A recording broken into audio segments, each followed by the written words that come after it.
everyone receives is a reflection of us. Alright, welcome.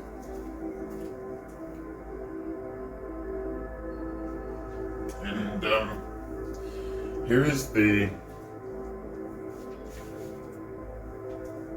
status, you might say, of the current painting.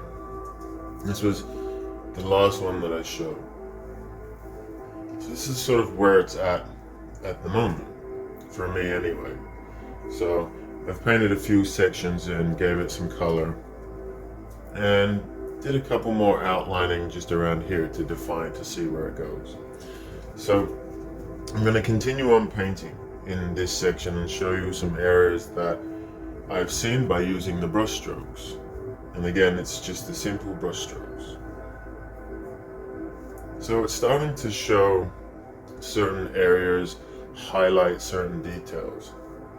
Now this was originally a bear, and as some people saw other things, which is really cool. I don't think it's going to end up like that because I've seen something else and I'm going to probably take it in that direction.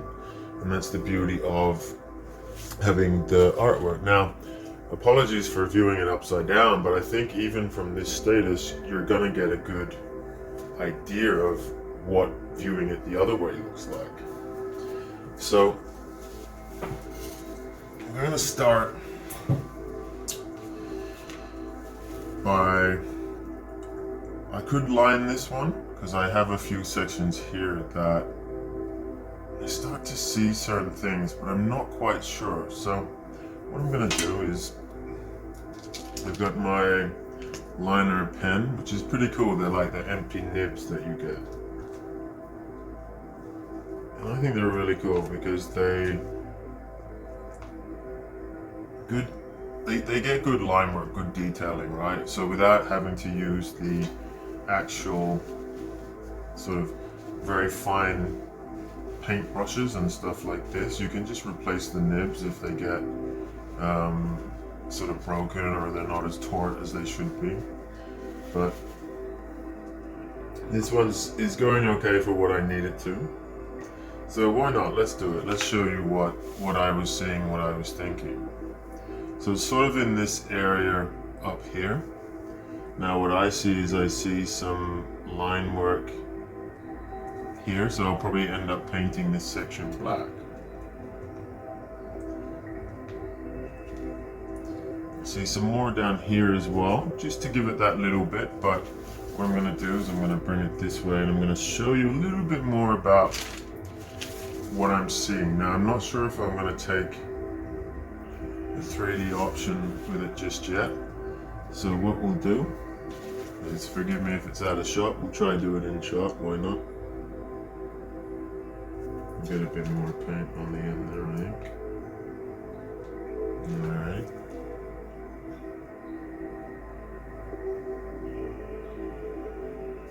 So I want to do something like this. Now, my line work and my line detailing is not straight, it's not professional, it's not the right setup, and I don't really want it to be either. Everyone likes straight lines and nice curves, but again, my setup can be, sometimes the lines work out quite well, other times they're absolutely terrible. But I'm not too bothered about that one really, so it's all just how much speed and pressure you place upon the brush, how much paint, and that's why once these working, they're really good.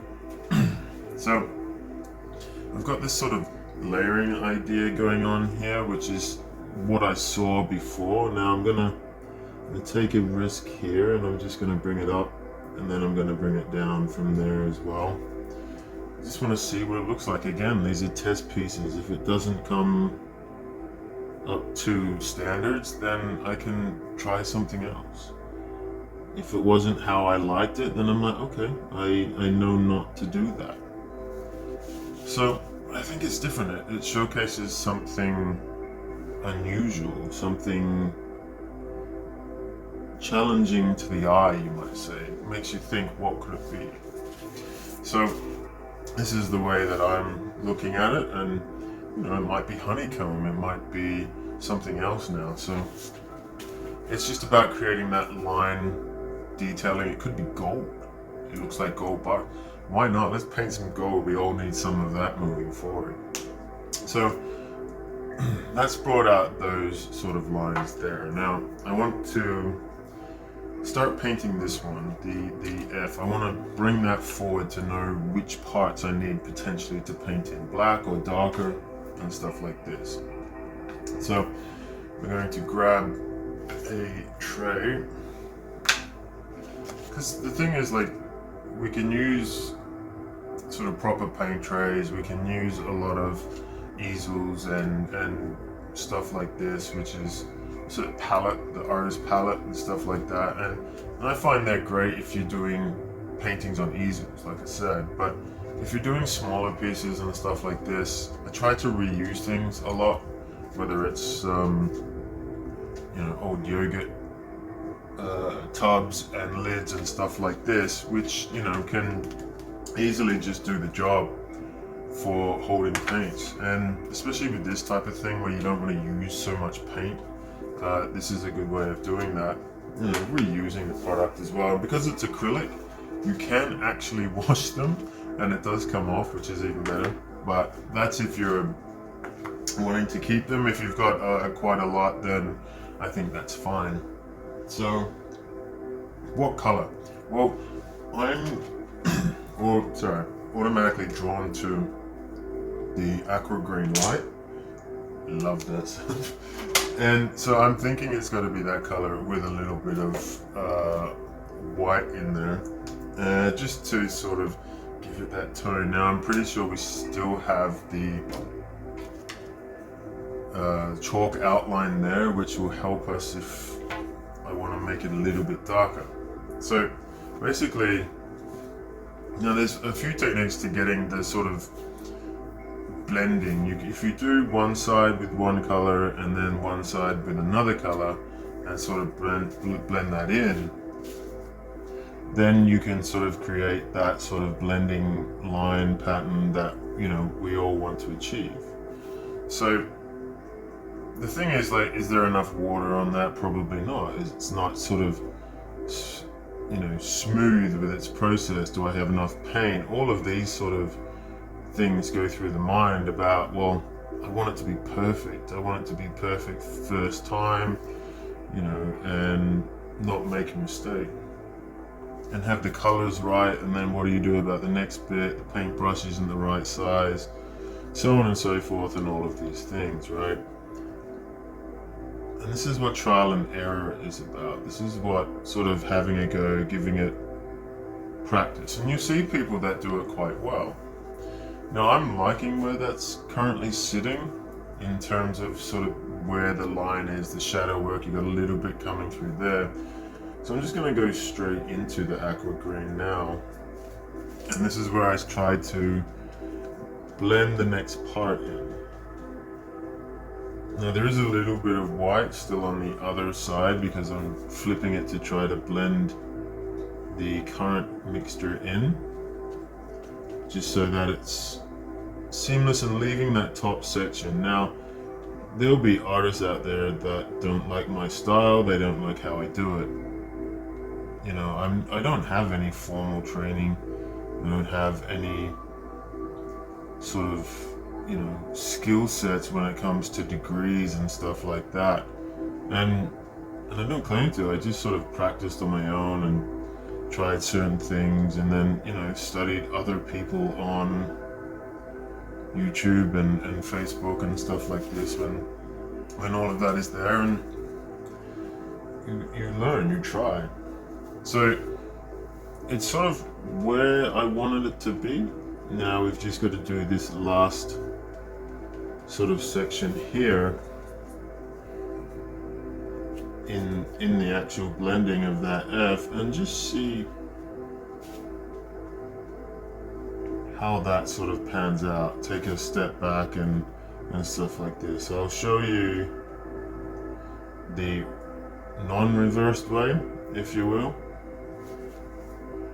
And sometimes it's interesting because I when I do the artworks, I don't have the right lighting conditions, so I do find it difficult sometimes to see the smaller sort of canvas lines to make sure that it's completely filled and it's not just going straight through to the normal white.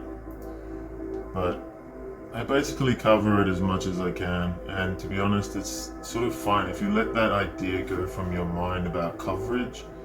We all want it to be seamless and perfect and smooth, but again, we are critiquing our own work. So I've got a sort of semi-nice blend going with the sort of pattern and the style of where it is, which gives it that ultimate, that 3D or that depth. And even doing the line works there, it does create a separation where you might change things down the track. So I think that's quite nice. Now, one of the other things is there going to be another section? Do I have to do this bit? Well, I kind of want to because there's some left over, but this one might be a little bit trickier to manage. So we might try and just change how I do this one. Maybe bring in and curl the paintbrush to fill that sort of gap in there. Now the good thing is about doing some of these hard areas is you don't have to go over the first coat like I've done here very heavy, because right now we're just trying to sort of fill in places, get an idea of depth perception and stuff like that. So that's quite nice. I think I can do a little bit because the black's starting to shine through a little bit more. There we go. And do something like that, which gives you this, again, this sort of technique here where it's you're bringing the fan brush and then you're sort of fanning it and twisting it at the same time, and it gives you that nice steady flow.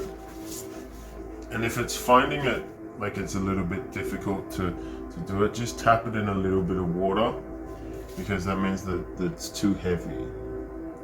So, and then it will just glide smoothly and create a nicer effect. Gives the top areas there the shadowing. And now that's pretty much done for me. If I show you there, that's where I want that to be, because I can do the outlines of that later. So then I've just got some excess paint, and this is the sort of thing. So I create that pattern.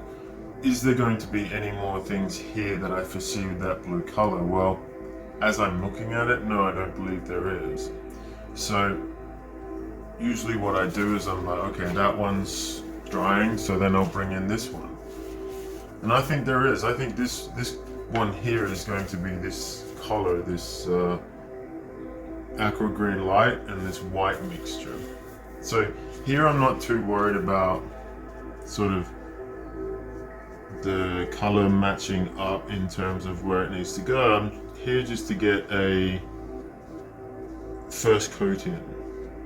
So you're creating that background coat just to see whether the colors match up correctly, just to see whether or not I'm happy with that being that color.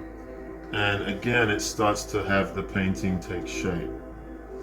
So sometimes people like ask you, what is it? Like, what do you see? What does it mean to you? And sometimes you just don't know. You just see it, so you paint it. Like, I don't know what all these creatures are. I know it's got something to do with my spirituality. I know it's got something to do with the imagination, and who knows, like anything that can come through from a different planet, from a different time, these sort of things. So I really like this color.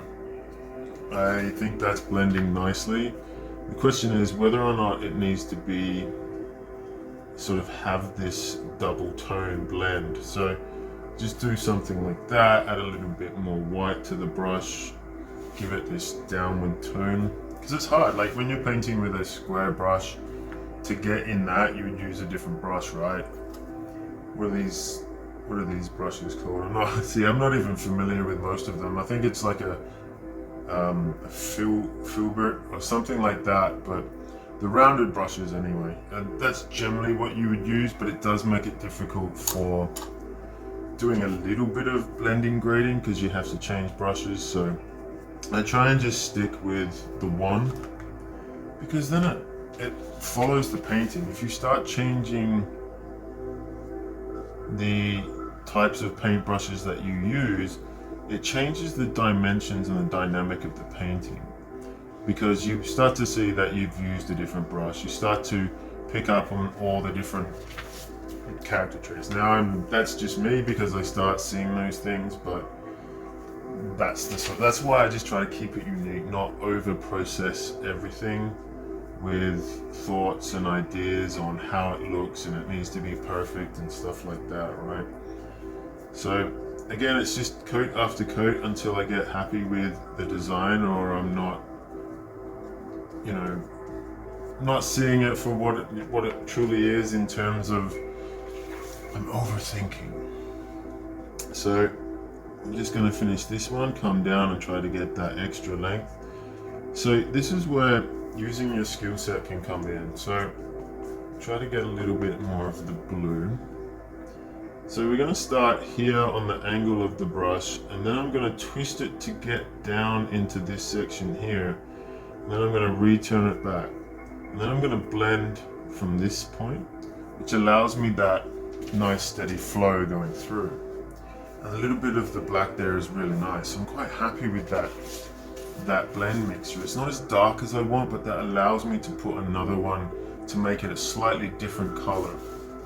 So what I would do is I'd add more of the aqua green to make it darker for the one in the back, because I am going to try and make them all the same color. So I'm just going to use this, which is quite liquidy anyway, which is really good. So I'm basically just going to make this one just a little bit more darker on the color than the front. Maybe bring in a little bit more of that black, still have a little bit of the white because you want the colors to be the same. So, but it's interesting going through these paintings, and when we talk about how each person does their own meditation, this is sort of my meditation. This is what, when I sit down and when I start painting, all I think about is the design of the painting. So I'm not focused on anything else. I'm not thinking the thoughts, but if those thoughts do happen to enter my mind, then this is the benefit of doing this. It's the creation, it's the meditation of understanding the thoughts or cleansing that monkey mind, so I can focus more on the paintings and I can focus more on that. So I quite like that, where that sits. I think maybe just here needs to be slightly adjusted, just to have that sort of nicer, smoother blend.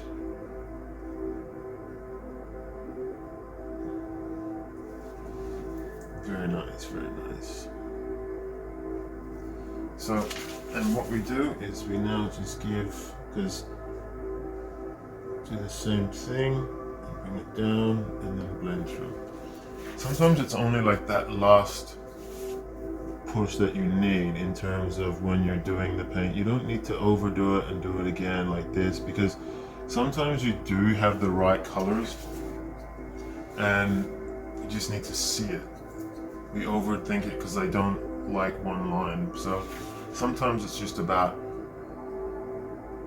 accepting that's the way that it comes out, and living that and seeing where it goes, not worrying about it, coming back the next day and having a look at it and see if it works, if it doesn't work.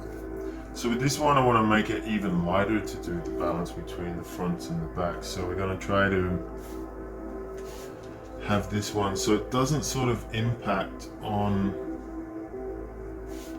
the one next to it in terms of the color balancing and the colors sort of blending and clashing, I think is the word I'm looking for. So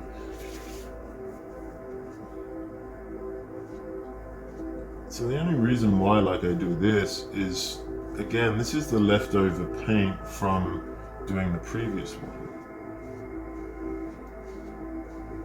So I don't really have any reservations on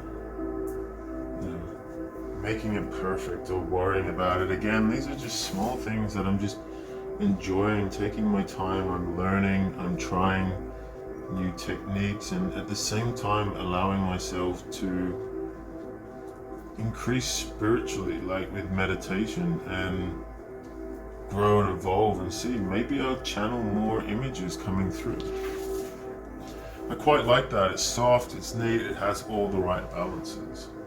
I think the one at the back, or this one here, maybe just a little bit brighter. Maybe it's got the wrong types of tones that I'm looking for. I think I need to, yeah, that's going to change that a lot, which is very nice. So again, if you're not happy with the outcome, just try again. I mean, if the painting's not dried yet, then that's okay. Just wait a little bit longer, or use a hairdryer if you're that eager to get it done. It's a good thing about acrylic though, it does dry pretty quick, so you don't have to worry about it taking too long anyway. So I like the change in color. It's going a little bit grayer, so what I might do is just leave it sort of where it is and then bring in a little bit more of the lightness on the brush. Try to blend in the darker color with the existing color, because it does present that nice, it's kind of like a matte color, but it also has this shading shadow type thing, which really gives it that balance, gives it that nostalgic, rustic type of look, which is, you know, not perfect, but has the shadows and a seamless blend. That's nice. Okay, so we have the different colors there. Now, gladly I could probably make this one bluer, but I think that's quite nice. So if I show you that, so that's where that is at. And then basically I'll line them in, which gives me a good idea of how the contrasts are between the lights and the pinks and the blues, whether or not I need to sort of add any more or make it lighter or make it brighter, but I do need to work on this part for this specific one. So there's many ideas that I can branch from this, and this is why I paint this section, because if I see something, then I'm gonna paint that one in. So we can create all sorts of shadows on there. Maybe we can see something else from what it is, whether it's my shadow and I'm painting parts of that over the top, or like before, I'm just squiggling lines in. So this one's definitely not finished in terms of what it is, but if I show you how I sort of create a squiggly line for it, we can get the idea of potentially what it's going to look like. So just make sure. Very good. Alright, so I'm going to look at this painting this way, and I'm going to look and try to see into the painting. This is one of those things where they have you look at it, and what do you see? It's like looking through it into the sort of imagination realm, and what are the things that you see on the paper? Can you visualize it? Can you think about it? Can you draw it in? Again, I've got this picture of a vase. This vase has come in for here, so I'm going to paint that in because that's going to come through.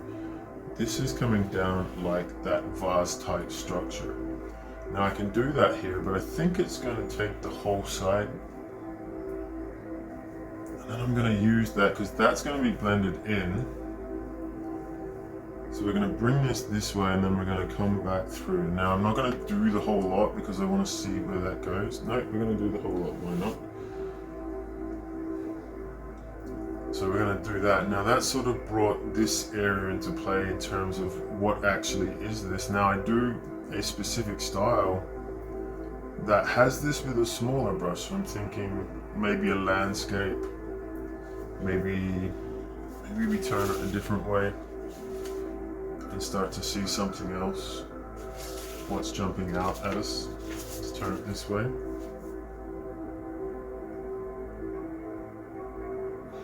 I see that. I see this coming over further, more this way. Ah, that's interesting. That's quite cool. Okay, so we're gonna do that. We're gonna bring this like that.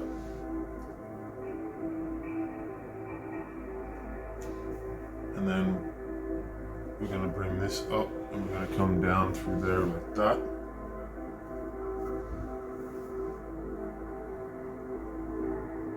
And we have, so now that I've done that, that's cool. I'm going to re-look at it back in different ways just to see. So I'm going to look at it like this. Yeah, I can see that's going to work, so that's fine. And we have here, because not everything has to be exposed. I can paint over certain things. And if you start to see what you're seeing, you know where it is here. So you know what you need to include into that next part. It's just sometimes areas evolve on their own. And I am seeing this come down like that, which I'm fine with there.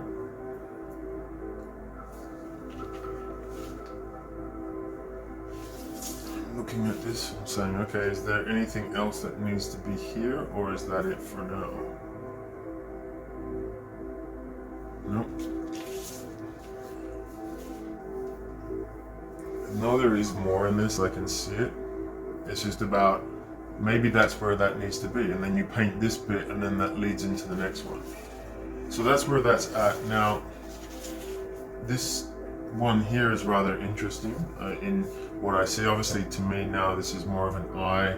It kind of looks like a bunny rabbit or those types of things. It can look like a bowling ball or a bowling ball pin in this way if done correctly. So I might be able to try and work out a way where I can turn this into a rabbit type there with an arm, and then the other way, which is this way, try to turn it into this sort of stretched out bowling pin. And then here, I do think it's got this sort of face and blonde hair type environment. And I think I'm going to go down that line, but it could also be an arm and stuff like this. So I'm definitely painting it this way and this way. So that's good. So that's what you do. Like, you work with the types, and with each one of these they progress. So I'm trying to create not only one at a time, but utilize what I have as well to go into the next one. And that's the beauty of how I do my work. Sometimes people focus on one so much and then complete it, and I can do that too, but when I have these types of paintings side by side, eventually I'll be able to have like a whole table of them, a row of them, and I'll do the same. I'll draw them. They might be bigger, they might be this size, and then I'll draw in each one, and then I'll paint each one. And that's my job. That's what I'm going to do, and I'm going to film it and show it, because I think these are cool, and it showcases humility in people, that we are human, that I don't need to turn a painting around and showcase my beauty without showing you how I've done it. And if I show you how I do it, I want to show you how I do it, not just do close-ups and these sorts of things like most influencers are trying to do these days. It's just a money grab. It's to draw your attention in, right? And then they sell you their paintings for a lot of money and this sort of stuff. But I believe these things are something that, again, everyone can do. You can sit down there and do it. It's not as difficult as people think. It's all about having the motivation to do it, to paint. And this is where everyone is unique. Some people are motivated to sing and dance and repair cars, and that's their motivation, that's their passion, and that's their job. That's what makes them who they are. This is my motivation. This is something that I love doing, so I could do it so much all the time. And and I want to show it to the world. I don't want to have people watch and look at it as it's just an unattainable thing. I want people to grow with it, to see how I do it so that they can do it. Because I know I'm not worried about people copying or doing that, because if you're painting that way, then you're making a difference. Because it's all about the inspiration. You'll never have the original. And when you think like that, everything is great. Don't think as if someone's going to steal your work, because when you think like that, you can create it. But when you paint your way, it's that same saying, if you build it, they will come. When you paint your way, you adopt change. You adopt the process that you believe in it so much that it's going to work. It's the same methodology when people believe in going after their dreams. And you incorporate that into the paintings. So, not much done in terms of where this is currently at, because I think for me, I like to do it without recording. But I do want to show you parts of it on how I do it, and not just like someone else does it. So I wanted to showcase to you exactly how I do those step-by-step ones on multiple, which is why most of them are all unfinished. But this is the process. So then I'll go and line this one in, sit it back, have a look at it, and then start to fill this in. Now, this area I'm kind of thinking it's going to be turned into a pill or a torpedo or something like that. We'll see where it goes. And with that, I send you with peace and love. Take care.